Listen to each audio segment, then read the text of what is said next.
Thanks for tuning in to Power Athlete Radio. When you want to be the best, you have to believe in your heart that you're a bad motherfucker. These sage words come from none other than this week's Power Athlete Radio guest, Dave Spitz. Coach Spitz runs California Strength in NorCal and is committed to making American Weightlifting medalists. So much so that he believes a coach's job is to work for the athlete and not the other way around. The guys discuss the pros and cons of early adoption of the sport and specialization, as well as some of what Dave would consider essential attributes of a successful weightlifter. You may find it surprising that the age-old practice of sizing up an athlete based on limb and torso length does not hold as much weight as once thought. Even a seasoned coach like Dave is constantly reevaluating his assessment process. And finally, a few stories about notorious Bulgarian weightlifting master, Coach Ivan Abajev. The man, often referred to as uncle by his pupils, is always to be respected and never to be trusted. Tune in to find out why. This is episode 188.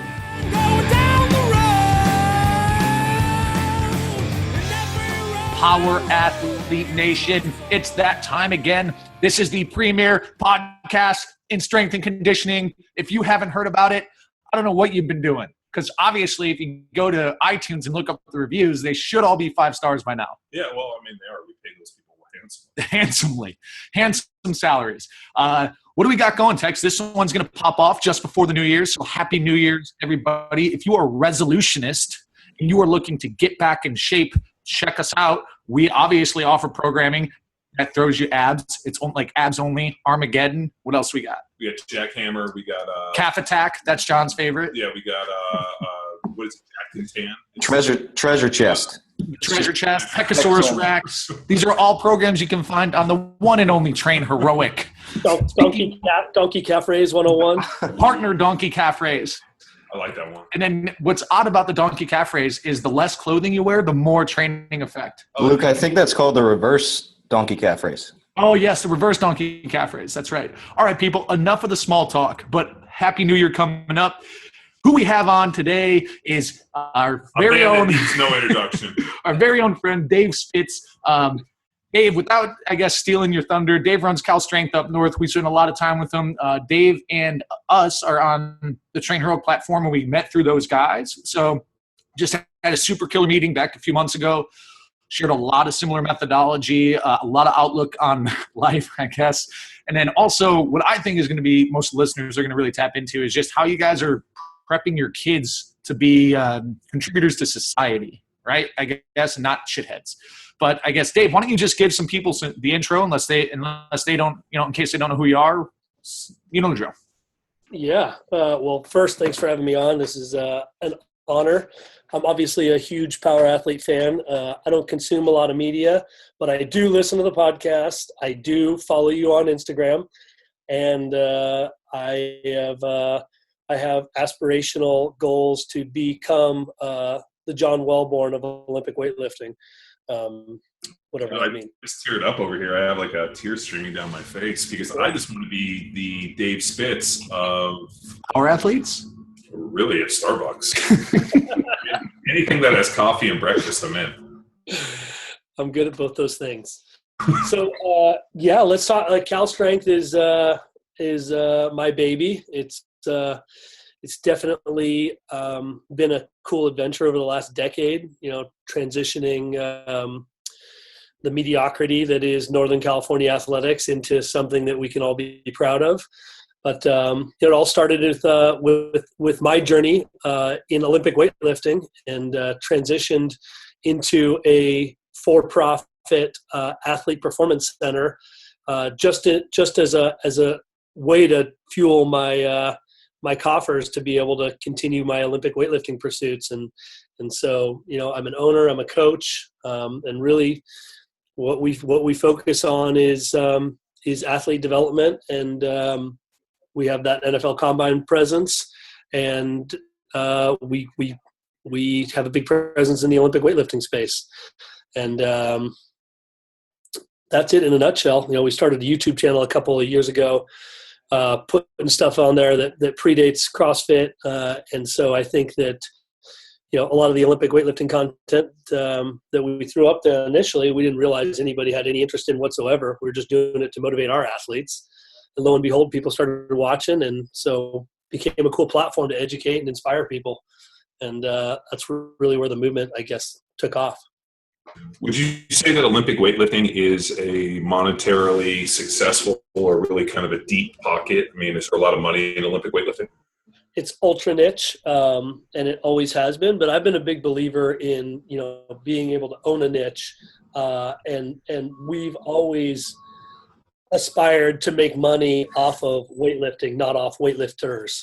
So if that makes sense, the idea that, you could use weightlifting as a tool for athletic development or, for general fitness applications, using weightlifting as a tool to make the money has been the goal. And as you guys have obviously seen, there's a lot more breadth. There's a lot more use of the Olympic variations across, fitness, of course, but then, in every college weight room you go to now, it's all platforms and squat racks. Whereas, when you went to school, I think it was all Nautilus machines, right? And no, actually, I think we rapped about this. My strength coach in college was Todd Rice. And by far the most Olympic lifting heavy strength coach in NCAA probably history.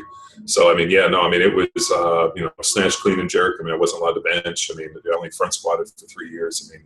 So I come from, a pretty deep bully background and, ended up, badass. I snatched 130 and clean and jerk 172.5 as a senior. So, those are pretty good numbers. So I was, my goal was about 300 kilo total, and I ended up hitting that by, 2.5 kilos. So I was pretty stoked on that one. And, I always used the Olympic lifts and always really liked them. And, always liked the idea of basically moving weight dynamically. I always, and I think this may come from a little bit of when I, with Todd Rice, was the idea that I really, favored a lot of the power movements just because they were a longer pull. And I remember, when he had all these old like Bulgarian Russian videos that we had to watch for technique on VHS. And I remember like the dudes always like sitting in the back, like smoking cigarettes and stuff. And, like the one that was most interesting to me is every one of those dudes had kind of long hair. So when they pulled, you could always see their hair whip up, and that's how you knew they got it. And then when we would go lift, like he'd always talk about people missing, hip extension and not getting the full extension and missing triple extension. And like, it was this constant fist fight every day talking about, and I remember being like, fuck, like missing extension. And he just made like the most insightful thing to me one time was, if you pull the bar longer than you think, like on a power movement, you'll never miss extension. And that was extremely insightful for me when I went to go play football, about being able to hit people with full extension. Was the idea to be able to almost like pick a point and try to drive through them. Where I think a lot of guys, especially in football, they just try to hit the man. I always tried to hit like 2 or 3 inches past where I wanted to go, and I think that was like huge in terms of me getting full extension and just for my own development as a football player. So I've always credited the Olympic movements. And then when I got involved with CrossFit, I remember the way I got involved with CrossFit. It was a buddy of mine asked me about Olympic lifting and actually asked me for some technique stuff. And I was like looking at him, and he's like, 5'9", 145 pounds. And my comment to him is, what the fuck are you Olympic lifting for? And what are you Olympic lifting? And he's like, I'm working on my clean and snatch. And I was like, you're like 30 years old. What the fuck? Like it was so confusing that all of a sudden there was this 30-year-old guy who was 145 pounds trying to ask me questions about snatch, clean, and jerk. Right. And then he was like, I do it through this thing called CrossFit. We got on the internet, we looked, and then I proceeded just to ridicule him until he was like, well, if you think you're so badass, why don't you go to one of their seminars? I'm like, sure, I'll go to their seminar. And that's how I got involved in CrossFit. So Dave, hold your thought real quick, because I want the listeners to know that the fucking property managers have decided to repave our parking lot. So that's the nonsense you guys are hearing in the background.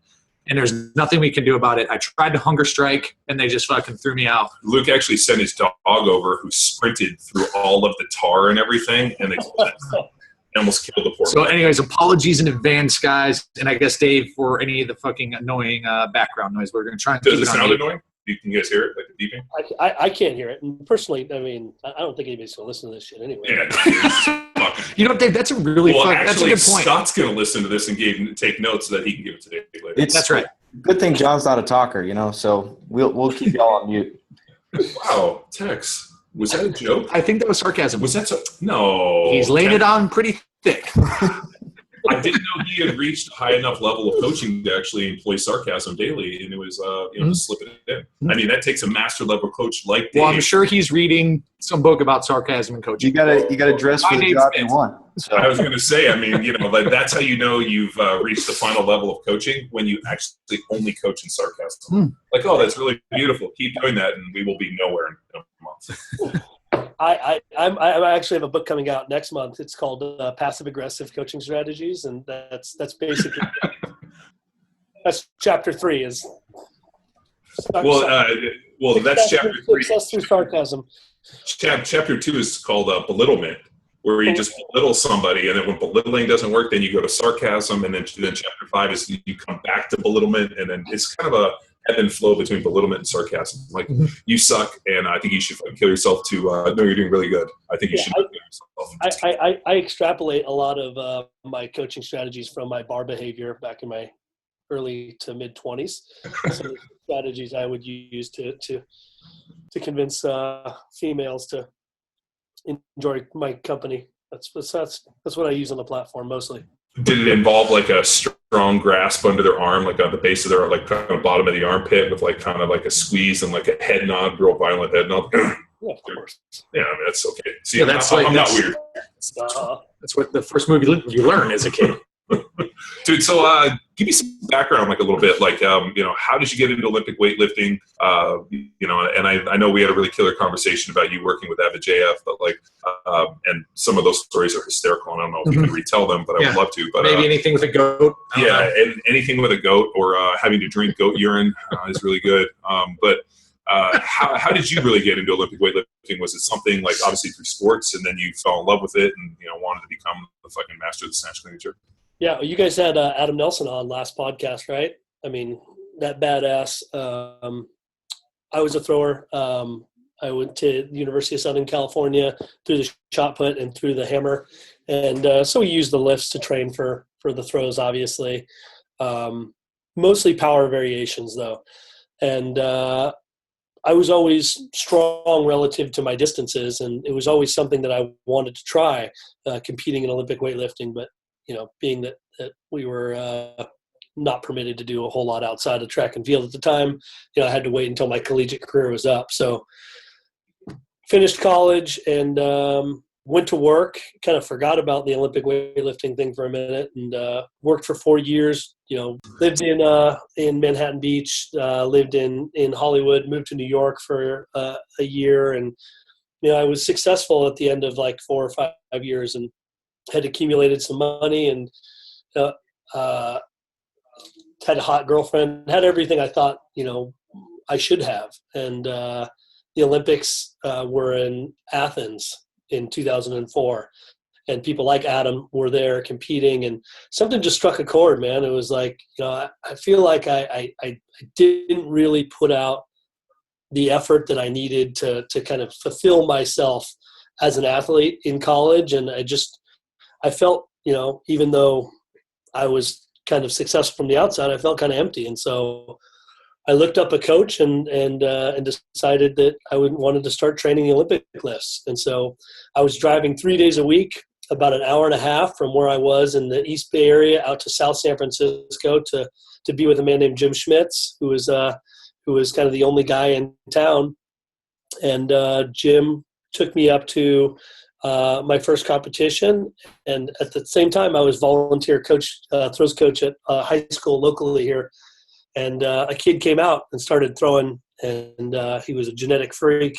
So I inquired about his parents, and it turned out his dad was the original Bulgarian Wonder Boy, a man named Alex Krychev, who won silver medal in 1972, had all kinds of junior world records, and had defected to the United States in the mid 70s, and really never thought about weightlifting again until his son started throwing for me. And so we made a pact. He would coach me, I would coach his son, and he took me from my first competition up to about 130 kilo snatch and 175 kilo clean and jerk, and then basically confessed that we were using a Bulgarian system that was circa 1975, and that his knowledge, was finite, and we needed to go to Bulgaria and go and talk to Abadjiev and see what they were doing now to continue to produce results. And so we got on a plane. We went and visited with Abadjiev, stayed there, trained in all the Bulgarian halls for like 2 weeks, and convinced him ultimately that it would be in his best interest to move to the United States and to reestablish himself as a coach, because he had been booted from the Bulgarian team. And I formed a nonprofit. I kind of figure if I was going to do it this time, I was going to do it right. Formed a nonprofit, donated a bunch of my own money, recruited some corporate sponsors and some individuals to throw in some money. And I wrote visas for Ivan Abadjiev and for 2 Bulgarian athletes to come over to the United States. I rented a house in Benicia, California, converted the garage into a training hall, and lived, trained, and basically ate shit weightlifting for the better part of 18 months with Abadjiev and these Bulgarians. And across the span of that 18 months, we started adding American lifters to the equation. So names like Donnie Shankle and James Moser and Max Ada. So that was kind of the entree. And, the experiment failed miserably in that, you can't fucking export what was successful in 1970 to 1988. Eastern Bloc, yeah. No, it's like it's ridiculously stupid when I look back on what I thought could happen. But success is situational, and you probably know that better than anybody. You couldn't take Vince Lombardi out of the past and plug him into the helm of the Green Bay Packers and expect him to have any success. He's not going to win a damn football game. And Abadjiev, was a product of a culture that was incredibly oppressive, that was incredibly limited in terms of opportunities. And so, he had this extreme motivation structure that he could use with his athletes. If you made the national team, you could own a car, you could live in a city, and you could, most importantly, travel to see, the Western world. And so the upside was phenomenal. The downside was, you're basically imprisoned to the same job that, your dad or your grandfather did. And, you have no liberties whatsoever.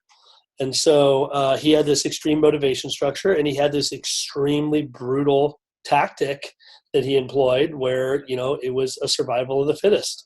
And, I still maintain to this day, all else being equal, the Bulgarian system will produce the strongest, most effective weightlifters, but you're going to burn through, 50 athletes to get the one. And, I think there's obviously a better solution that we can use here, a more intelligent solution, a more practical solution. And so that's what we've been working to develop. So would you say then that's like the onset of Cal Strength? Was that experience, or is that just kind of laid the foundation? Absolutely. I mean, I think that the one quality that all entrepreneurs have in common, right, is that we don't give up. It was that we take our businesses very personal. And, I went from this nonprofit to, having limited success in my plan to bring Abadjiev over and to ignite a fire in America for weightlifting. And, after 2 years, I was just like, I was depleted financially. I was fucking injured. I had just gone through a labrum surgery in my shoulder. I basically had to admit defeat. But I rolled up my sleeves, created a for-profit called California Strength, decided that I was going to take everything that I had learned as a track and field athlete, as an Olympic weightlifter, all these experiences, and try and help athletes at the grassroots level, at the high school level, at the junior high school level to develop, and then somehow continue to use those funds to advance our cause in the weightlifting world. And that's the genesis of California Strength. So then, what were the early days of Cal Strength? Because we know what you're up to now. I mean, we caught up, back in Boulder. So then, how did you hit the level of success that you've achieved now, being the premier Olympic weightlifting gym in Northern California? Whoa, in Northern California? Yeah. You got to rephrase that. Oh, what was it again? In the world? In the world. There we are. Well, I mean, so if like anybody that, because I've known about Dave for years. I mean, and I've seen I watch their YouTube channels, and I remember like seeing their early videos. I akin those to you see the movie 8mm, like the early snuff videos when they're showing 8mm. That's what I actually relate Dave's early Cal Strength videos to. So Olympic lifting snuff. Well, it was the 8mm Olympic lifting. It was a bunch of it was just like really bad, like grainy white walls, like that's like the technology, like Donnie Shankle with no shirt on ever, regardless of what the weather was. I remember watching these guys just banging some weights and squatting, and it was. There was no music. There was no editing. There was nothing. It was just these gritty videos. But people loved it, though. No, but that's the shit that people like.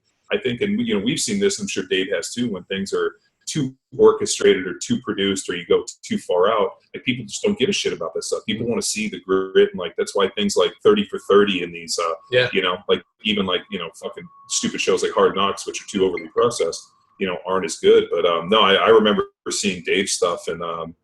Seeing some of the young lifters and some of those early days. And, I thought it was great. I mean, it reminded me a lot of the, collegiate strength conditioning stuff that I was involved in at Cal. Right. And so I think that type of stuff is gritty, but I mean, the problem is like you said, everything is so situational that you almost try to do that now and you kind of missed it a little bit. So you kind of hit it at the right mark and really put a lot of work and time into, perfecting the Olympic movements when they were still relatively new. Because, I mean, Dave, would you say that 90% of the people that are doing the Olympic lifts now kind of probably found it through CrossFit?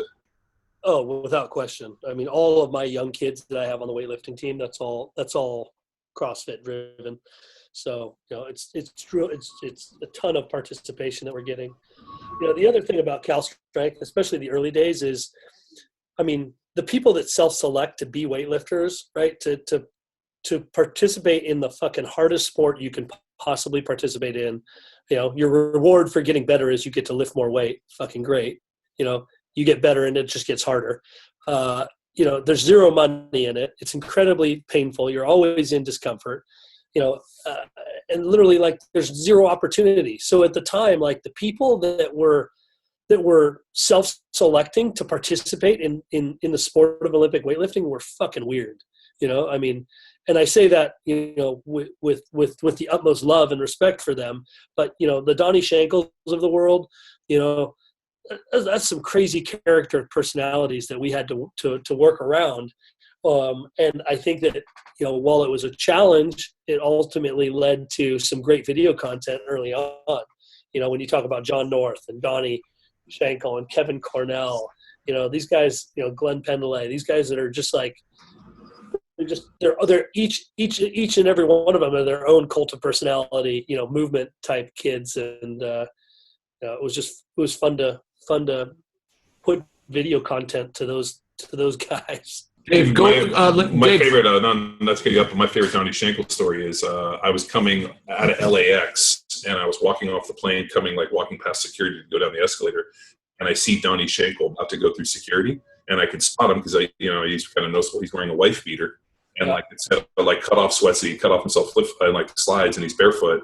And security literally had him fucking wrangled up and was about to fucking throw him out. And I walked by, I'm like, oh, there's Donnie Shankle. He fucking kept rolling. So sorry about that. Cut you off. Dave, going back to, you had mentioned that the sport is, in your eyes, by far the hardest sport, right? So I don't know if a lot of people understand the culture of proper, competitive weightlifters, people aspiring to try to hit that world-class level.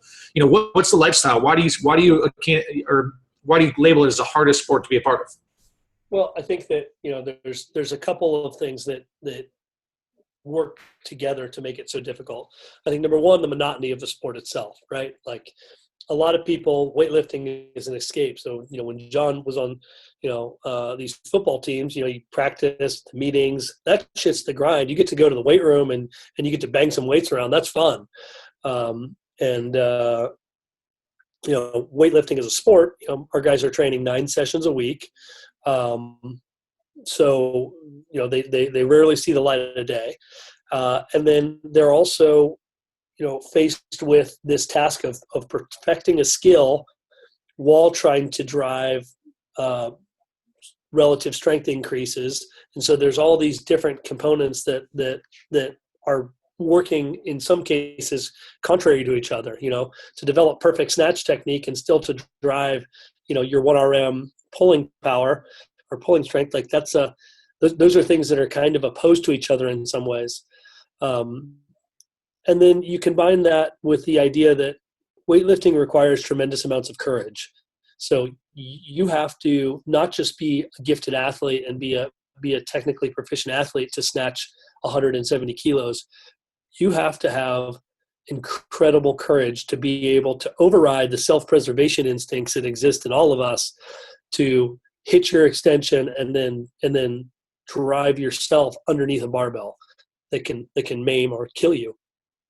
And so I think those things combined just make it so fucking difficult. And that's my answer.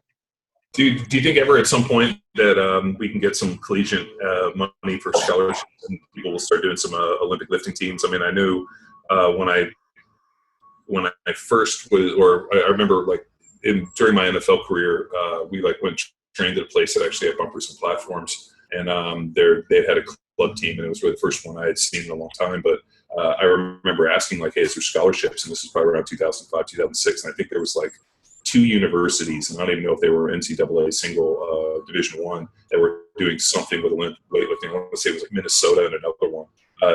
Do you see potential? I mean, because as popular as it's getting, and they're always looking for different women's sports to kind of balance out the Title IX. I mean, is there ever a point you think that Olympic weightlifting? Because I mean, realistically, for Olympic weightlifting to really gather the type of attention it should, it's going to need some form of like collegiate buy-in, some form of like feeder program, something where people can go and maybe get scholarships for these kids. Yeah, I mean that would be a dream come true. I think that a lot of the scholarship money is going to come from organizations like mine, where we have our operations that then fuel the coffers for for our investments in weightlifting. And so I think that us producing opportunities for scholarship is probably the best answer for local universities in the short run. In the long term, there's 2 or 3 schools, LSU, Eastern Michigan, that do offer scholarship programs for weightlifting, but they're few and far between, man. I think when we start having some success, it's kind of like a chicken and the egg. When we start having success internationally, those types of things will become more appealing. But until that time, it's going to be tough. When we're sending one weightlifter to represent the United States on the men's side in the Olympic Games, it's tough to generate exposure, even if that lifter is Kendrick Harris, who's a charismatic, awesome dude. We're gonna have to show people that we know what we're doing in the sport before we get that kind of buy-in. Didn't they boot all the Olympic weightlifters out of the OTC recently? Can we talk about that? Yeah, we lost our entire resident athlete program, which in some sense might not be the worst thing, because I think that the club coaches, the coaches at the regional level, are the ones that are really producing the athletes anyway and recruiting the athletes. And so while it helps to have guidance and funding and help from a central source, it's also really difficult to run these training resident programs with any success. So I'm a big believer in having a strong national presence to drive our success internationally, and by that I mean team selection, and then tactical decision making at the events themselves. But in terms of having the resident athlete program, I don't think that was a tremendous value. So, Dave, talk about, I guess you're in, you're the honcho over there at Cal Strength. So you have to deal with different athlete types. And it's interesting because this is, like you were saying, a voluntary gig that is extremely demanding mentally, physically.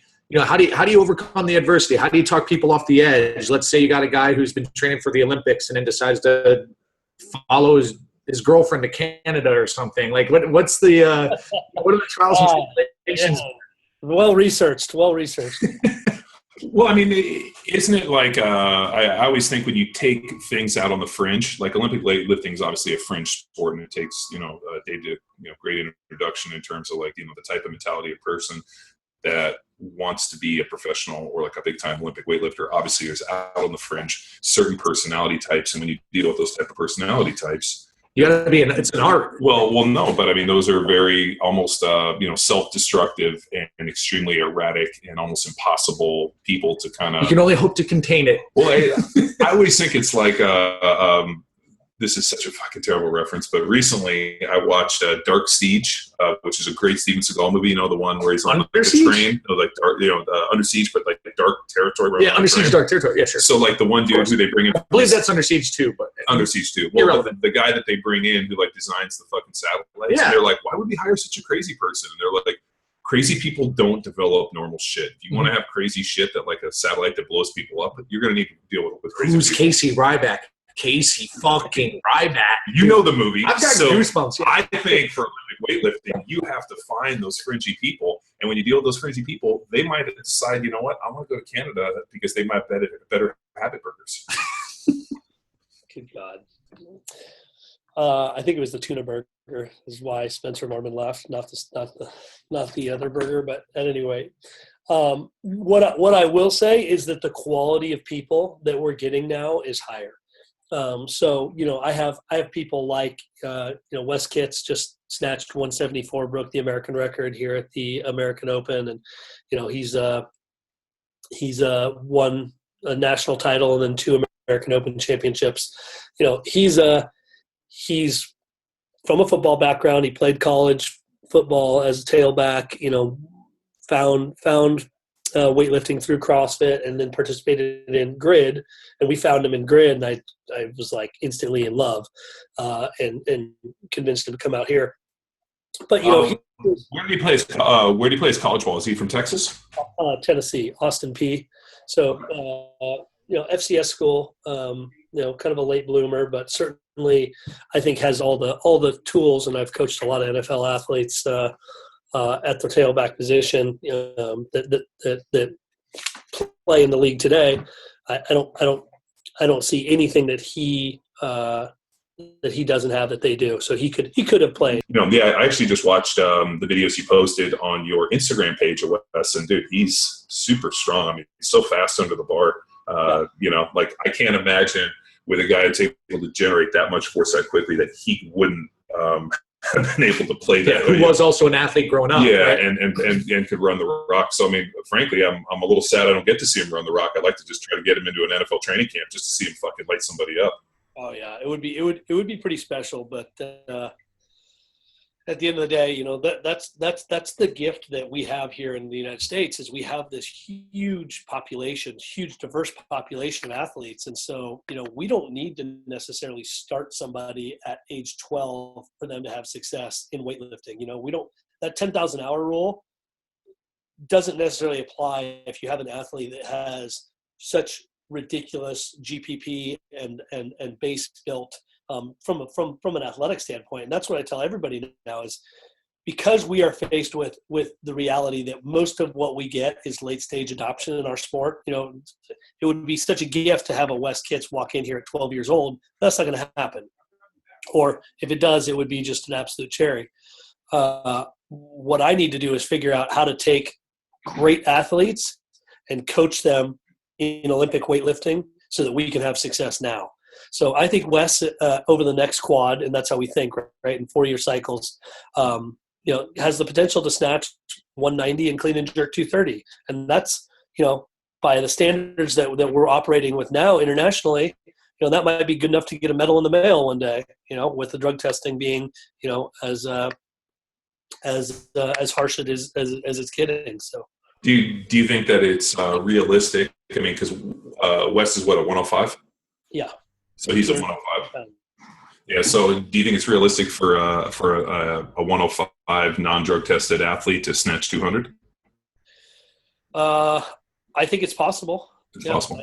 I think it's possible. I think I've seen Wes pull 190, and I know he was the second most tested athlete last year, and the blood and the urine that they're taking now, the tests that they're running, they're so advanced. It's very refreshing. And so I know for a fact that Wes is lifetime clean, and the way he pulls 190, it wouldn't be a stretch if he stays healthy for him to potentially try and make an attempt at 200. But I think that human potential is just it surprises me all the time. And what body types I thought were going to be great at late stage adoption, I've kind of turned that model on its head. So for a while, I was looking at kind of shorter femur, longer torsoed type athletes, that had innate efficiencies in getting under the barbell, and then we would just teach them to squat and layer on the strength development to give them the prerequisite strength. Well, it turns out it's much easier to take an athlete like Wes that has a very short torso and very long levers to create these incredibly ballistic, powerful pulls, and that have some athletic properties already from a twitch standpoint, to be able to get them to use their athleticism and rely less on strength to lift these barbells. And so isn't the longer torso, shorter leg is more kind of a natural squatter, whereas the longer lever, longer leg, shorter torso is a little more natural puller? If you think about just, for the majority of the athletes that are power development athletes, if you look at like most football players, track athletes, they're always going to be a little longer legged to, the ratio to torso length. I can't really think of too many guys that I played with that were like a shorter, longer torso guys. The one observation I did make on guys that were longer torsos, shorter leg, tended to have way more back injuries. That was another one. Whereas, but then you would see, guys with longer legs tend to have more like knee and ankle and, some like shoulder issues. But like I'm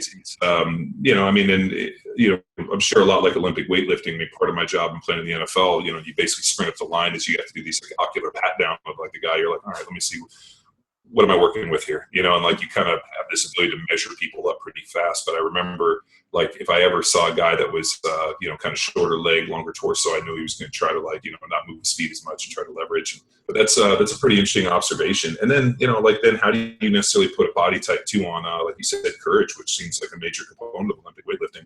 Do you have the balls to dive underneath this weight? Yeah. And, It's exactly right. And so, the one thing that we look for in terms of assessing courage, and this is for all my weightlifters and for all my athletes, really, I want to go deep quickly, and I want to get to the why. Why are you doing this? Why do you want an Olympic lift? Because if I can understand their motivation structure, if I can harness the power of an intrinsically motivated athlete, that athlete almost 9 times out of 10 will have more courage than an athlete that has, extrinsic motivation and is doing this for show or doing this because, they're trying to impress some chick. An athlete that really wants to succeed because it's important to them, because it drives, satisfaction and personal fulfillment. That's where we're looking to find the courage. And do you find that in a conversation? Because we had a guest, Aaron Osmus, a thrower from Tennessee, AA, and he talked about he had a test. It was 10 by 10. So he would take an intern. He'd ask him what his 1RM is. They start at 50%, and then it's 10 sets of 10 working up. So do you have a physical test? Do you have just a conversation? How do you find out a courageous athlete?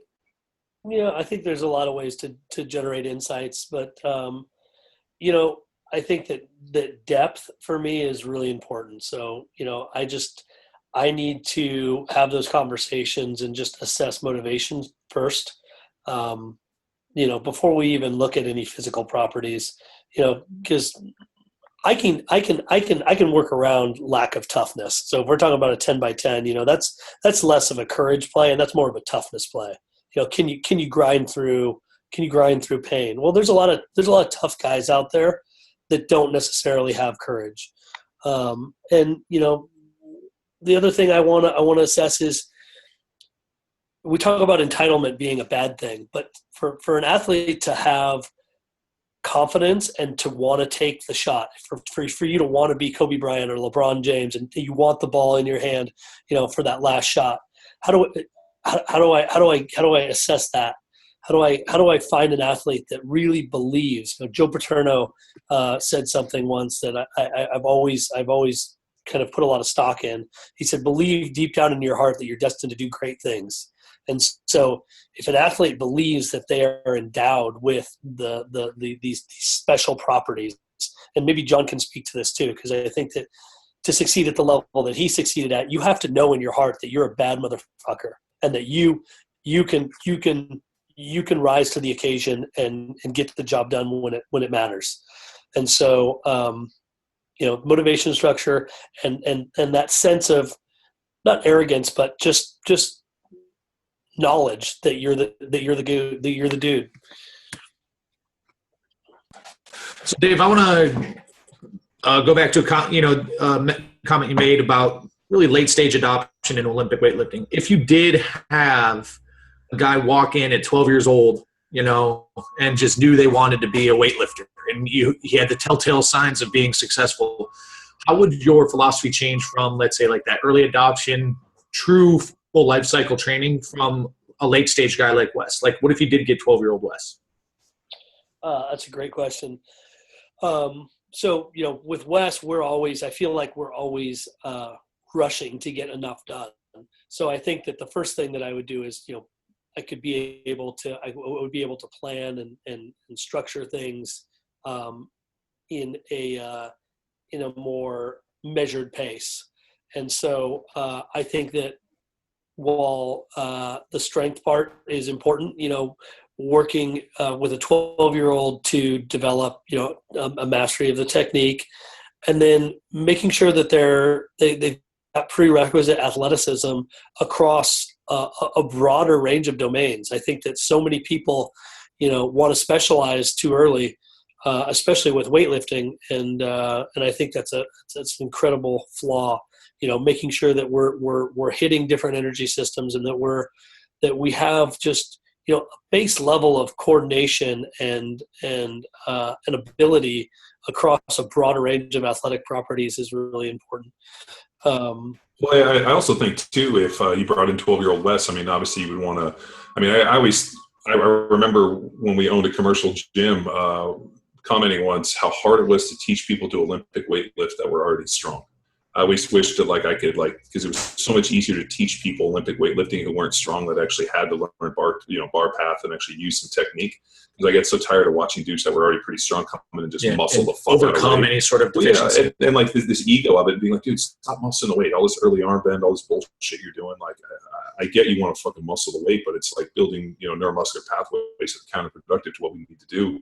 So like I always remember thinking, like, if you could bring in some of the kids that we trained pretty early on, like one of the kids went and got a full ride up to play baseball for Stanford, but he came in as a 12-year-old and like, dude, just, was really good about getting underneath the bar and like understanding what he wanted to do. And I think we just had him fuck with the bar for months, just learning the bar pathway and just being able to work his pole and, catch and do all those things. And so, you bring them in, you teach, like the technique and the bar pathway, and you put it in, is probably just a piece of their whole training, but it's never one point where you're like, okay, you're an Olympic weightlifter, you're going to like do every sport that we can really push them out and, really start developing athleticism in that, we talked about that closed and open chain type movements. And so if you were to like sit down and you had, because I know Tex, you'd love if Dave busted out and showed you his spreadsheets for multi-plan, it's fucking inspiring.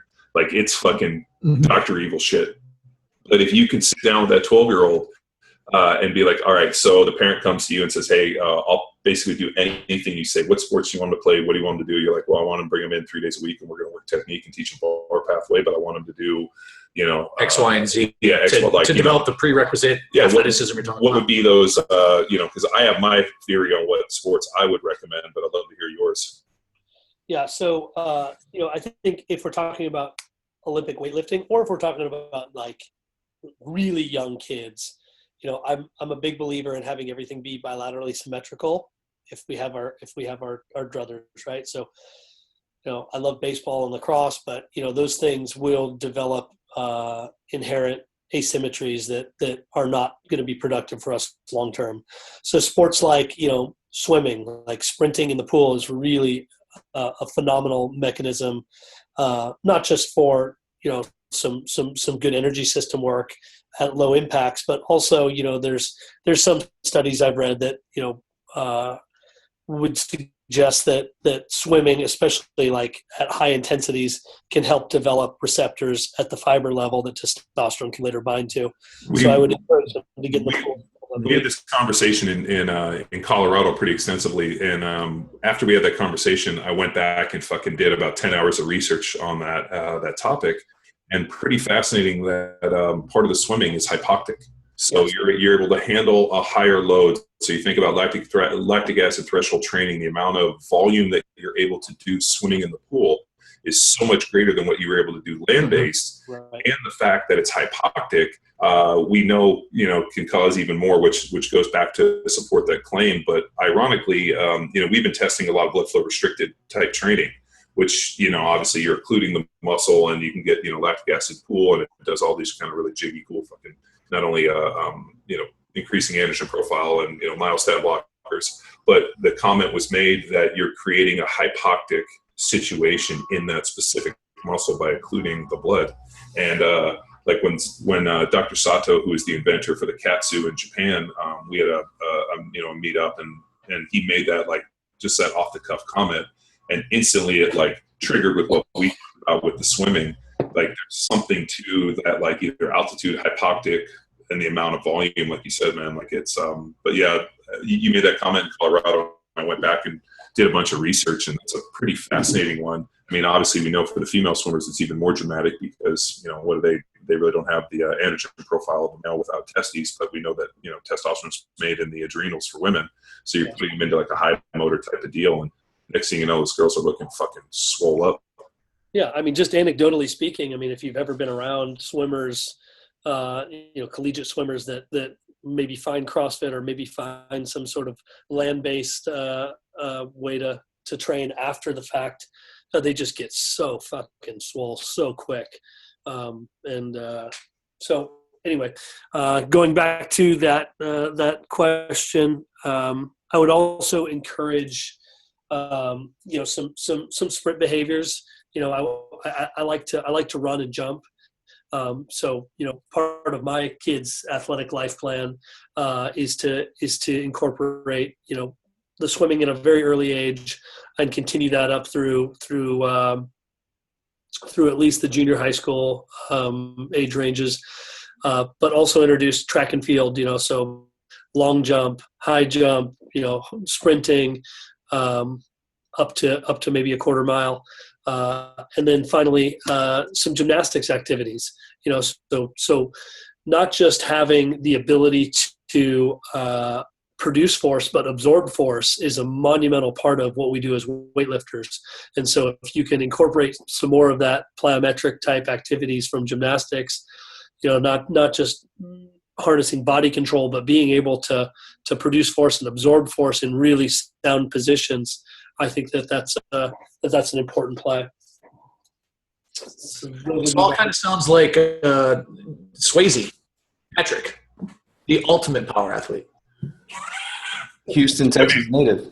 Well, seeing as you guys, I think Swayze would be a hell of a weightlifter. Well, don't you guys watch Roadhouse and yes. At least once a week? Yes. Well, yes. Okay. Short answer is yes. I've been starting to watch it in reverse just to see how that works out. Ironically, I told you the story about my college training partner is a guy named Drake Parker, who was from Hawaii, and his dad,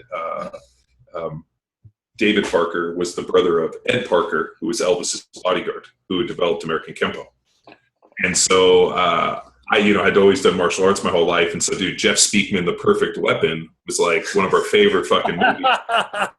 Jeff Speakman's a Kempo guy and a student of Ed Parker. So I met him years ago at Rick's house, and I was so fucking excited. I was like, "Are you fucking Jeff Speakman?" I was like, "I love The Fucking Perfect Weapon." And the dude was a little weirded out that here I am, in this dude in my 20s in the NFL, and I'm fucking jockeying him about the fucking. But you were probably sweating profusely at the time too.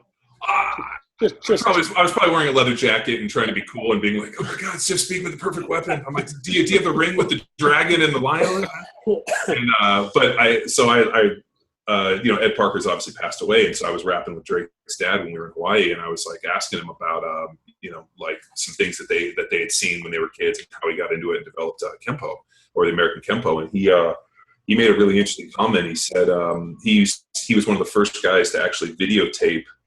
This was done on 8mm reels. He would record all of their different movements, all the training sessions and everything, and then they would go back and do film sessions. Because, these guys had played football, and they were like, well, if it works for this, it should work for everything. So they would go back and do film. And he made the comment that he started watching everything in reverse, and actually watching their movements in reverse allowed them to start like anticipating what the opponent's movements were. And that's how he developed their American Kempo, was basically watching all of their different training sparring sessions in reverse to be able to pick up what the movements were. Now, I had no fucking idea what he meant. And I was like, oh, that's a great piece. Ironically, we go in and, if you guys watch, if you're sitting in an NFL film room, they have something called Cowboy Clicker, which is a clicker that's got all these fucking buttons and shit. But what we would always end up doing is you would watch a play forward, and you watch a reverse, and you watch a play 8 to 10 times. And we would always watch everything in slow motion, because you could almost see, like, here was where my step was, this is where my step started. You could, like, go back and forth. And I remember, like, almost the watching in reverse was as beneficial. And I always remember that when people are like, why do you watch so much in reverse? I'm like, I'll tell you a little story about Ed Parker. And people don't know who he is, but like that type of stuff. And think about the ability to coach Olympic weightlifters now that you guys have, fucking handheld video like in an iPhone. I was thinking about like when I Olympic lifted in college, we would, you would do something and be like, well, what happened? And they'd like, well, I don't know, like there was really no way to fucking like it was like, well, you didn't pull the bar long enough. You're a fucking pussy. You're not getting underneath it. Like you jump forward, you jump back, you put a line on the ground. That was like our best coaching deal, right? You put a line on the ground. If you jump back, you did okay. If you jump forward, you're fucked. So like I think like now that like the advent of video is so fucking easy that now, Olympic weightlifting, think about I'm sure for all your athletes too, especially your combine guys, somebody has a phone out and is taking a video of everything they do and instant feedback and being like, okay, this is what I wanted you to do. This is what you did. You see what you did wrong. And so I think like that ability to kind of create things in real time has been really good. Even for my kids and my daughters, I do that all the time. I do like if they are doing stupid shit, I video them and then I call them over to discipline them and show them exactly what they did. Yep. And no, I didn't do that. I'll be like, yeah, I just videoed you, dumbass. Look at this. So. Well, we veered off pretty far from the romantic lead of Patrick Swayze, but I think what John brings up is an excellent point. I think a lot of coaches, were valued prior to extensive video use because you could kind of forensically put together an analysis of whatever that error was by looking at the outcome of a lift. So you could kind of know, based on sound, whether the athlete came down on a neutral foot, whether, the athlete jumped forward or backwards, or whether the bar looped behind or dropped in front. You could kind of forensically put together the likely scenarios for what caused that error, and that's how you coached. And now with Huddle or with Coach's Eye, where you can speed up, slow down, look in reverse, make it as granular as possible. Everybody can look at these key positions that we've outlined and become relatively effective coaches on their own. And that in and of itself is, democratizing this information and allowing athletes to use, our online programming or your online programming and have so much more success. So it's been fucking cool to watch. And, some of the guys that we get now that walk through the door that say, oh, I learned to lift off of your YouTube channel. And then, I follow the Power Athlete program, they come in here and they look good. They look like they know what they're doing. It's really refreshing and it's kind of cool. And I think having that raw material get exposed to these movements and be able to coach themselves is going to produce great results down the line. I remember when we first started Olympic lifting in college, we really had no idea because we had those, do you remember those like hand drawings that were like a side photo and it was showing like the Russian and the Bulgarian lifter that showed them at different pulls, but it was like hand drawn. I think it came from Iron Mind. We had like 6 of those on every wall. And so that's the way that, when to be like, what happened? And you go over to the chart and you'd be like, okay, you did this. And they would basically coach off of that chart. Yeah. And it wasn't until, we actually watched video of the Bulgarian and the Russian lifters that, Todd Rice had gone over and actually hand recorded with his VCR. And when I watched it, I was like, oh, that makes so much more sense. Like, it was one of those things where I was like, when you see it, you're like, and then you see these guys that are actually technically proficient, and you start understanding that there's like multiple poles in this thing, and that you physically have to use the bearings in the bar to pull yourself underneath the weight.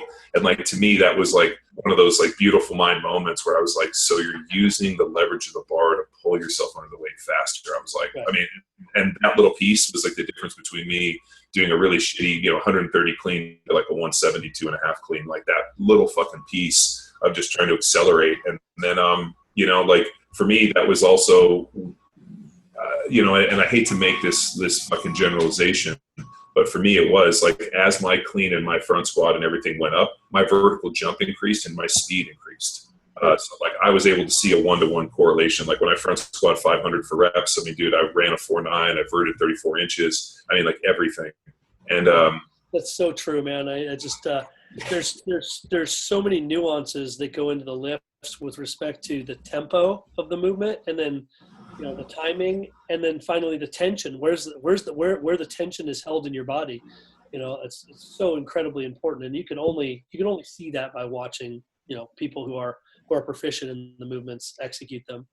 But I agree with you 100%. You could see, I'm a big believer in obviously what Bondarchuk did back in the day, and his correlation studies to athletic performance. And for most of the population, they're nowhere near the prerequisite strength levels that are required for them to not have that 1-to-1 correlation. Until you can back squat, a 2.2 or 2.3 to 1 body weight ratio, every pound you put on your squat is gonna help you go faster.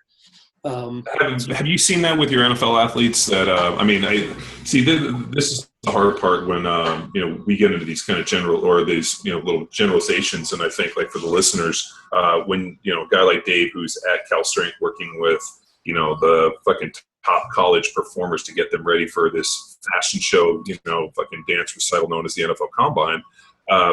His goal is has nothing to do with playing football. It's, can I get these guys to jump high, run fast, and look good doing it? Because the Combine really is that fashion show. And then as soon as they get done, then it's like, then they come to people like me and they're like, hey, teach me how to fucking play some football. But I always wonder for most of the athletes that you see, do you see a 1-to-1 correlation? Because we've seen it all the time where we've seen a guy put 20, 30 pounds on a squat and not necessarily increase his speed. Have you, is it something where, you take the best athletes in the world and pretty much everything you do is work, you get them stronger, they run faster, but then, obviously as you come down, I guess you could say the genetic hierarchy, is it something where, some of your athletes that might not be as, genetically gifted, really struggle with these things? Because I know even with your Olympic weightlifters, you still do a lot of athleticism and you test them constantly. Like I'm sure you love to pit the Olympic weightlifters against some of your combine guys and be like, "Cool, let's see who's got a faster 10-yard sprint." Yep. And start doing some of that stuff just to just to see the broad jump, the vertical leap, that kind of stuff. I think we obviously we get some studs in here that are working on achieving their NFL dreams and going to the Underwear Olympics and showing well. And then we get some guys that are just workhorses, And so I think that there is something to be said for, some guys just have incredible collagen properties. Some guys have the ability to store, kinetic energy better than others. And so for some of those guys, do I necessarily need to put them through these rigorous squat workouts to know that they can squat a weight that is going to enable them to run fast? No, my time is better served elsewhere. But we do use a lot of these properties. I'm a big believer in obviously planning, as you've seen, but peak performance it's systematic in that you have to have an accumulation phase where you're suppressing cortisol, you're suppressing testosterone levels, so that you can then taper them and peak them to produce an optimum performance. So you're talking about like super compensation, the idea that, you're gonna, so those of you guys that are listening, Dave's talking about this thing called, this little known fact in Olympic weightlifting and also in performance training called super compensation, where you basically make these accumulation phases, which actually dig them into a hole and create a deficit, and then you taper them and you have this rebound effect, which, people have been using forever, but I think I've read 50 articles that say it doesn't exist, and I've read 50 articles that say it does. So it's pretty much based on what school of thought you're in. But I always thought it was true. Like, you almost have to dig yourself a hole and then give yourself the ability to get out of it. And you usually are come back stronger, which is just, that's, said principle, specific adaptation to imposed demands. Yeah. And then there's super compensation over the long term, and then there's super compensation over the short term. And when I say super compensation, I'm mostly referring to like the endocrine system. So like, how do we super compensate testosterone levels and cortisol for the event itself? And that's where we're really looking to have, Is this where you starve goats and then slaughter the goats and then eat the goat meat? Yeah. Yeah, so that's when Abujev came over, he had a list. He had a piece of paper he just handed to me. It was all handwritten, and it was like, we need clenbuterol, we need Anavar, we need one goat. And I'm reading this like, okay. You're like, the drugs I can probably, a goat though? Like a goat. I'm like, what's the purpose of the goat? Like, well, what we have to do is we have to tie this goat in the backyard and we have to starve it. And I'm like, what? Yeah, we have to starve it, but we have to feed a little food, 2 weeks. About 2 weeks, and we slowly starve it and then slaughter the goat, and then we will put the meat in a centrifuge, and we will extract the nutrients that will make you very strong, very strong.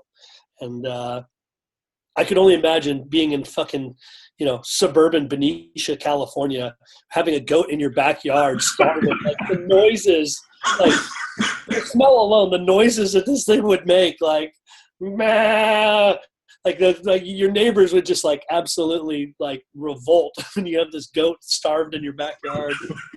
And then it would work, and you'd have 3 goats. And then, oh god. So wait, like, so did you get him a goat or did you get him a chicken or something? No, I refused to get him a goat. I got him a dog, which he proceeded to fucking kick and throw obscenities at like no human you've ever seen. Like, this is a cute little fluffy German pup, and he is like the obscenities that would come out of this man's mouth.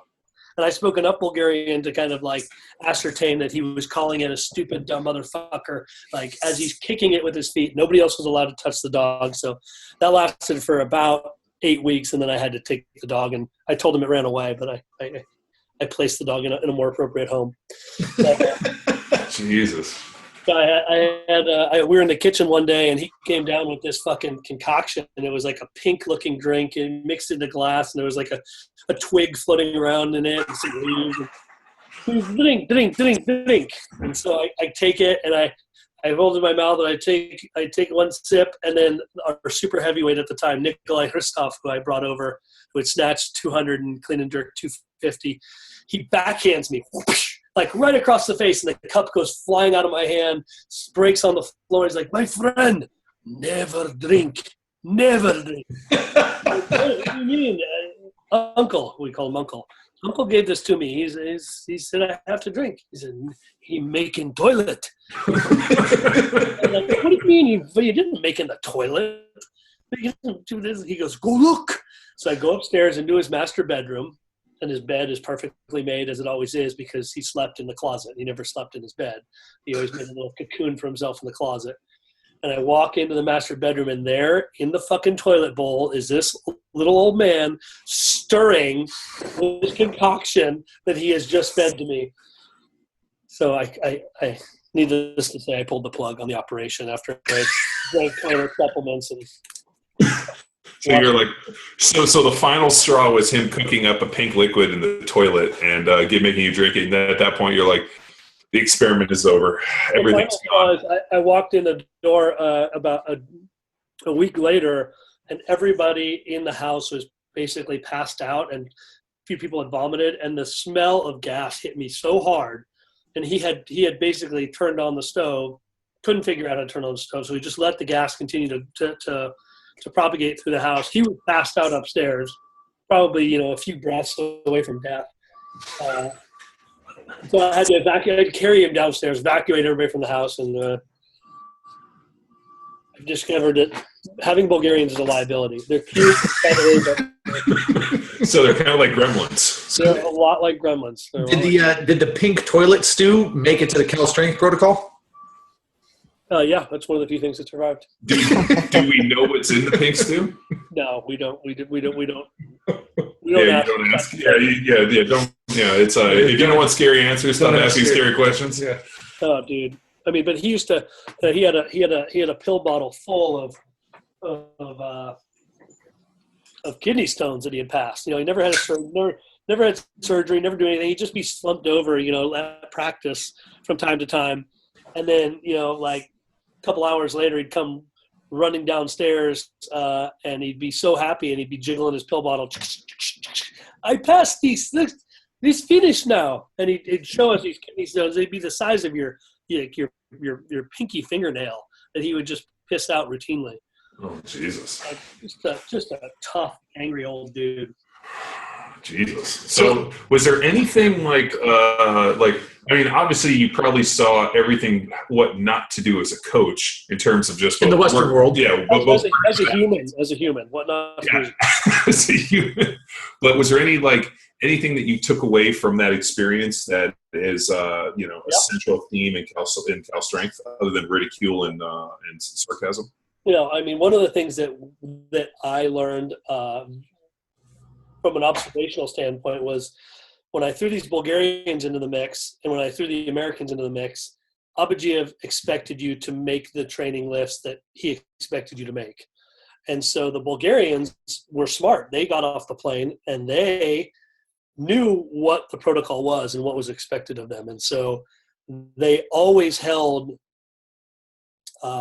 reserve intensity. So they would, we'd be asked to go to 100%, we'd go to max, and inevitably, the story would be, well, I'm totally detrained. This is my absolute max today. I'm very concerned about injuring myself if I do 1 kilo more.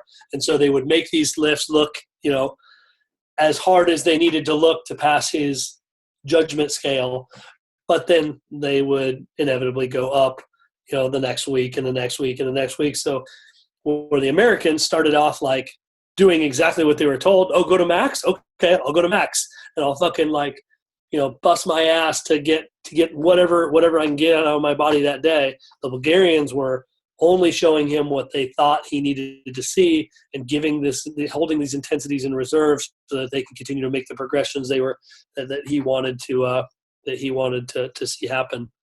And so the Americans all got hurt. The Bulgarians, both of whom progressed nicely. One of them ended up snatching 190 and clean and jerking 230 on American soil, completely drug-free. And, he assigned the system the right way or gamed the system the right way. So, the old adage, if everyone subscribes to a model, the model then changes, is true of the Bulgarian system. And so the people that knew what they were doing and knew how to train in it inherently protected themselves from this man. And so the Cal Strength programming today, we call it a percent plus progressive overload. We'll start our athletes, whether it's a snatch or clean and jerk, at a given percentage in a mesocycle, and then expect or assign an increase week to week in that exercise. So the Cal Strength system, I think, closely resembles what the practical Bulgarian system is closer to. So you have to basically learn to sandbag. Yeah. Which is when we did that Bulgarian deal. I think I was telling you that they sent me some Bulgarian adaptation, what they thought would be a good program for football players, and we did it. I think I told you this. These guys did what the Americans did, and I fucking sandbagged and just was like, that looked good. And I just went I hit lifts as long as the bar speed was good, and when the bar speed slowed down, I stopped. And then all of a sudden, I smash out the other end of it, and these guys are still fucking just getting shattered. Yeah, it was no good. Yeah, it was no good. We stayed healthy, but just fucking not mentally healthy, I guess. Yeah, broke, well, it was fucking broke. Well, it was 9 weeks of just failing every lift every day. You know, you get really good at just eccentrically loading 220 fucking kilos to the ground every day and just losing it. It'd be like a walkout. You'd fucking hold the bar way too long at the top because you knew you were going to fucking just get buried. And then you go way too slow because you're trying to just prolong the inevitable. And then you fucking get pinned at the fucking hole. Yeah. It was amazing. It's triphasic without single phasic. Yeah. It's pretty interesting. And then the problem is that, you know, all of a sudden the Bulgarians have all this, you know, athletic success, and now there's fucking articles on T Nation talking about how to fucking use the Bulgarian system for bodybuilding.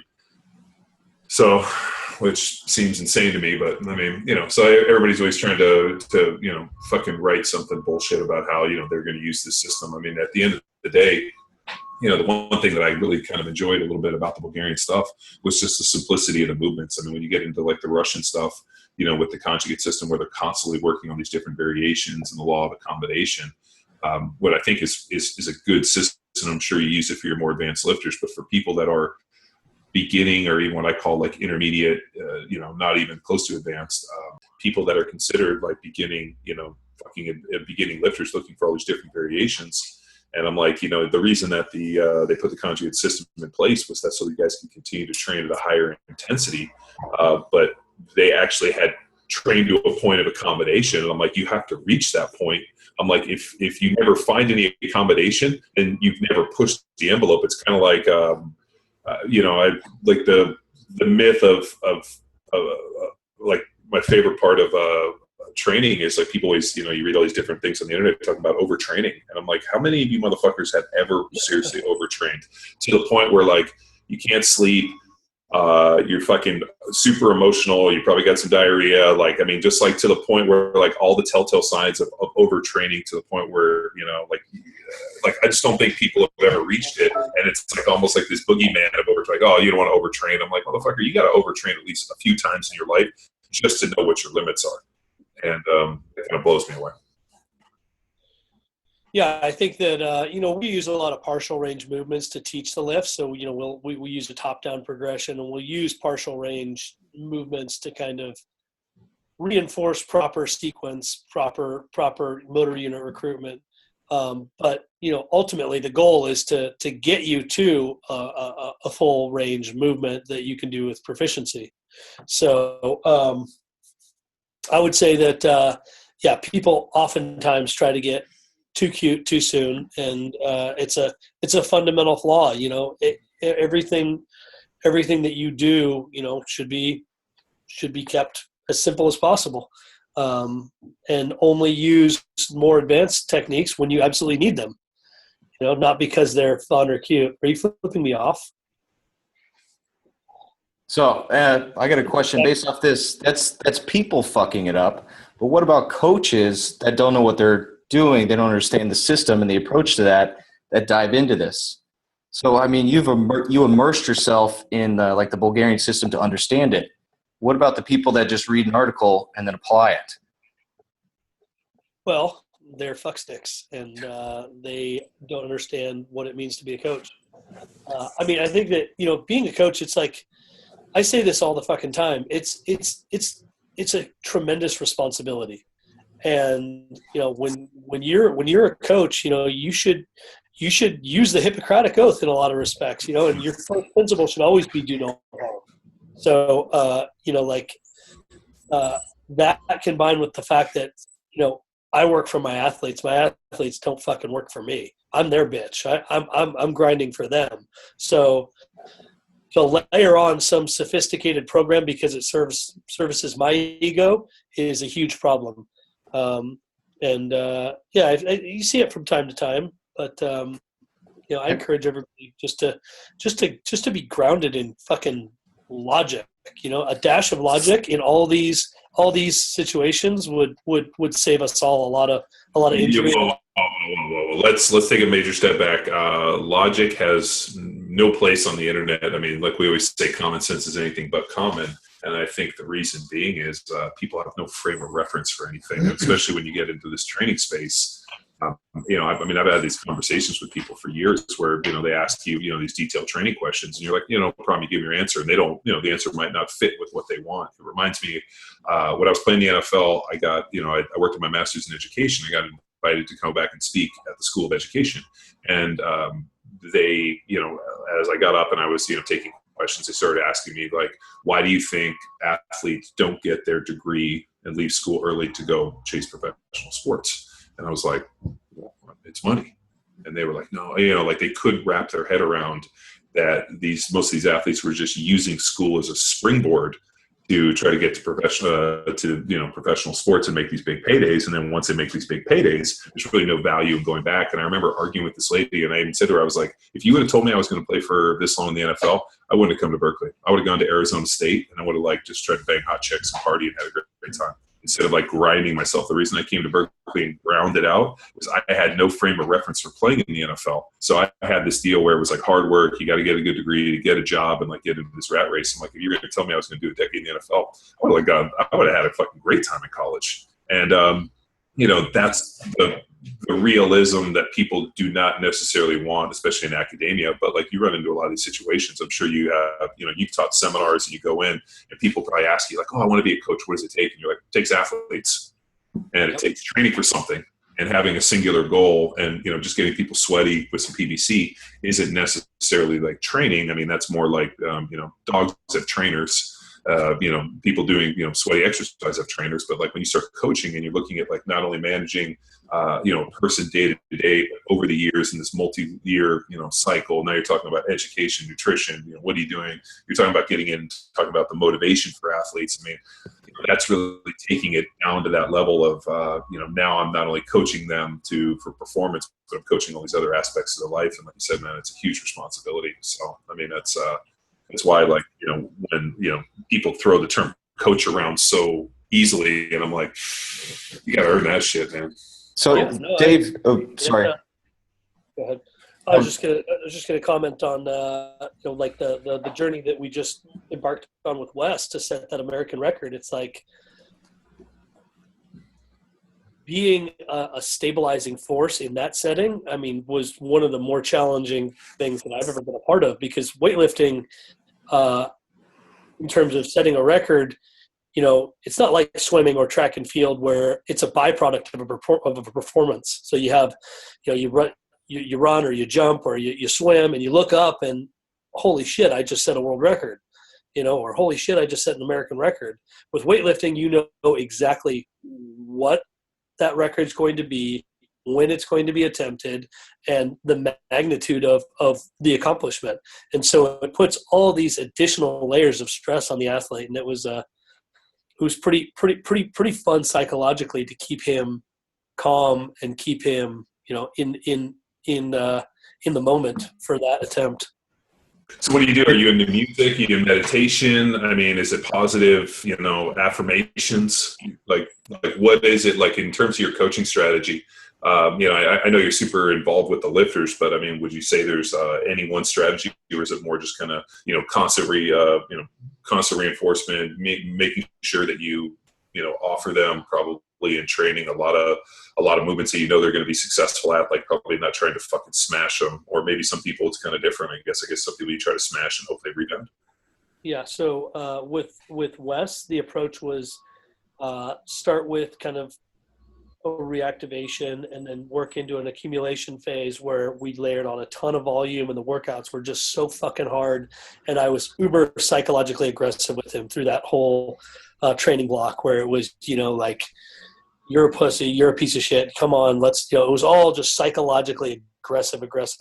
And then as we moved into a transmutation and realization phase, I got more and more coddling and more supportive. And then the final realization phase, I outlined each and every week attempts that he was to hit on Friday. And so we planned out this whole phase and put these numbers to his Friday workouts. And I knew that he was, he's uber goal oriented. So if he can see something, he can visualize it, he can make reality out of it. And so we just ramped up using that kind of Bulgarian system of, we're starting off this given percentage and we're doing this linear increase but I actually put the numbers and wrote them out. And we put it on the board. And so after he accomplished that, I think that gave him a tremendous amount of confidence. And then just making sure that in the meet itself, we gave him an opportunity to make a very light attempt on the platform, a very reasonable opener, and then we ramped up into that heavier attempt as opposed to opening heavy and then just trying to go for the record on 2 attempts. We eased into a third attempt scenario, so worked for him. This level of connection, this empathy is. I'm just curious if you can teach this to your other coaches and try to practice it and apply it to their athletes. So do you have a systematic approach to developing your team that they can see what you see and then get this level of connection that you have? Well, I think that you have to coach how you coach. You can't necessarily coach how I coach in terms of the rapport and the psychological strategies that I use. But in terms of the broader plan, so for Wes's 4-year plan, for example, this 2017 is a very low stress year. So I'm never going to put him in an environment where, he feels the weight of the world. That's not going to happen until, 2018 and then 2020 when we have an Olympic event. So just planning your behavior, I think, is something that most coaches neglect to do. So during your off-season training, during your heavier volume and accumulation phases, how are you behaving? As you get closer to kickoff and your season opener, how are you behaving?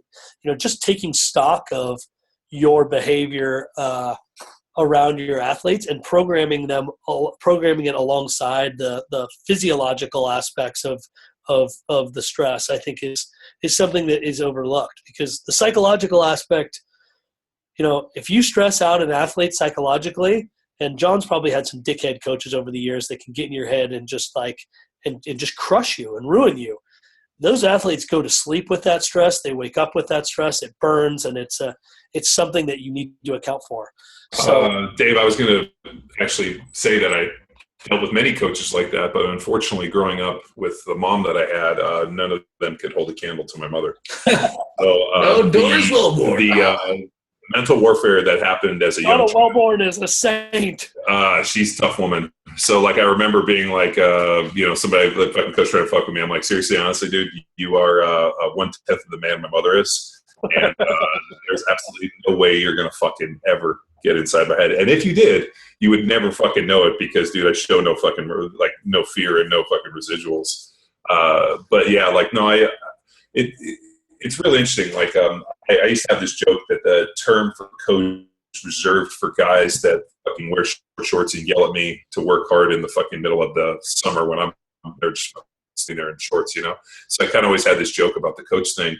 But I mean, realistically, the term coach is pretty, has a deeper meaning for me, in that it's somebody that allows you to do more, or motivates you or finds a way for you to do more than what you thought was possible. And the guy that trained me for most of my NFL career, Rafael Ruiz, he's a coach. I remember we would do things in training, and I was I did not think I could do the things that I did, and the situations he put me in and how he prepped it and everything, allowed me to perform and do some things. And I always remember when people were like, "Oh, coach," I'm like, no, dude.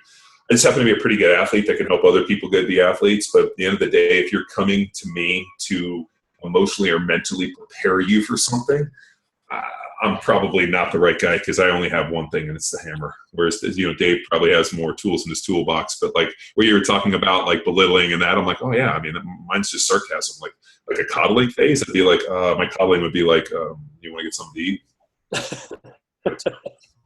But it's pretty fascinating. Especially with the Olympic weightlifting, because it's so. You only get 6 opportunities to go in and compete. You hit them in the warm-up room, you walk out there, you do them in front of the big stage. Is it something where and I'm sure you've seen this with throwers and NFL athletes and different people. You have gamers and you have people that are great in practice, and there's very few times that people great in practice and great in the game. Have you seen any lifters that were so gifted in training, but yet could never master the mental game of doing it on the bright lights and the big stage. Well, most definitely. I mean, it's not easy. I mean, it's not just the bright lights, but it's also the judging is, coming from three angles. So, you have to be technically very good. And sometimes that gets under people's skin. If you get a little pressed out action going on a jerk that represents a max effort, and you get turned down 2-1. I mean, that affects you. But the fun part about coaching in a weightlifting setting is, just like anybody who's listening, you've worked up to a 1 rep max. We have to space out our attempts on the warm-up platform to coincide with their first attempt on the competition platform, so that you have to have your timing right. But then, once you are in the meet, maybe there's 3 or 4 people that you're competing against, and you're vying for figuring out who can post the best total. There's a lot of tactical strategies that go into producing these results that happen behind the scenes with these change attempts that you're allowed to make. And so I always think that some of the most interesting stuff that happens in a weightlifting meet are, happening behind the scenes on these attempt cards, because coaches get 30 seconds to declare a weight for their athletes, and then they have 2 change attempts from there. And so you can box people in and have them run out of change attempts. You can steal 2-minute clocks. You can do a variety of things. You're an active participant in the meet, which makes coaching weightlifting so fucking fun relative to, once an athlete lines up for the 40, there's nothing I can do. Once an athlete, gets in the shot put ring, there's nothing I can do. With the weightlifting, you're active the entire time. So to answer your question, I see more coaching chokes than athlete chokes. Good stuff. Yeah, no, it's fucking great. Dave, is there anything else you want to talk about, or gotta get back to it? I just think that I appreciate everything that you guys are and everything that you stand for, because in a world of bullshit, in a world of just gimmicky fad, I appreciate you guys bringing, real information to bear and using intelligence to process that information and then disseminate it effectively. So I'm a big fan of Power Athlete, and I just appreciate you giving me the opportunity to come on the podcast and chat with you boys. Well, dude, we really, like I said, man, like we, knowing you from afar and then getting to know you through our relationship with Trainer Rogue and getting to hang out with you guys. And now, I feel like, almost, I don't know, like connected now to you guys with your lifters and, really kind of, staying up. And now I'm a fan, always been a fan of Olympic weightlifting, but just a fan of Cal Strength and what you guys are doing. And more importantly, what I'm really fucking hoping for is I want to see an American with a medal around their neck in the Olympics. It'd be great to have you, behind the scenes. I mean, I would be the biggest bandwagoner. I'd be like, oh, did I tell you about my friend Dave Spitz? And they want a gold medal. Yeah, dude. Let me tell you about we were living in his house. I was following his YouTube channel when it was snuff. I was living in Appajam's house in Benicia. And ironically, if any of you guys have ever lived, you guys don't know about Benicia, but it's kind of a shithole. So Andy Jacobs was from Benicia. He plays defensive end, but no, man, it's great, dude. I'm glad that not only did you guys find your niche, but you're doing a great job, and you're fucking, dude. Your Instagram and your YouTube is hilarious. We loved your Donald Trump make Olympic weightlifting huge and some of that stuff. So I'm glad you guys have a sense of humor, because in a world of people taking themselves so fucking seriously, it's like Christ, like it's just like we're training, we're lifting weights, we're having. It is offensive. I'm offensive by how offended you are. Well, it's like if I hear one more person be like, "Oh, this fucking elite," and I'm like, "Dude, shut the fuck up! Like, just make some weights, have some fun, eat some food, just fucking spin down goat meat. It's normal shit. It's just normal shit people do. I'm just wondering where Abhijit got the centrifuge. Yeah, I don't know. Did he bring that with him? He had a big suitcase with all kinds of things. Can you imagine going through customs and they're like, "Sir, you have a centrifuge." He's like, "Ah." Evidently, a mixing bowl wasn't one of them, though. That's why you have toilets. So, well, listen up, people. If you don't know, now you know. Hit up Cal Strength on Instagram. Check out the YouTube. There's all sorts of good shit out there. And Dave, thanks a lot, man, for taking the time. I'm glad we were able to connect. And I don't know. We're gonna have some sort of collaboration once we get settled out there in Texas. I mean, it's It's too obvious to not happen. Yeah, sure. Kapow! Kapow. That's what Kapow. That's K-A, actually pow, the for power. combination of Cal Strength and Power Athletes. Kapow. Whoa. And we're gonna have a facility. I mean, I have I know Dave wants to come down and maybe do some stuff at Power Athlete Ranch, so it'll be cool. Yeah, Dave originally pitched CalPow, but then that would be 3 letters each, and we needed 3. Dave can only have 2. It's complicated. It's a relationship in the works. We're still learning boundaries. I thought we were POW. Pow. Yeah, It's Kapow. Kapow. Oh, Kapow. Okay, I got you. Yeah. I'm in. All right, Dave. Thanks a lot, man. Thanks, amigo. Thank you. Peace. Bye. Now it's time for you to empower your performance. Cal Strength and Power Athlete are like brothers from another mother. And if that mother had a name, it would be Train Heroic. You can find all of their amazing programming on the Train Heroic site, or just admire them as a fanboy by following them on Instagram under the handle @Cal_Strength. Looking for more info or the opportunity to train at the Cal Strength facility? Visit www.californiastrength.com. Until next time, bye!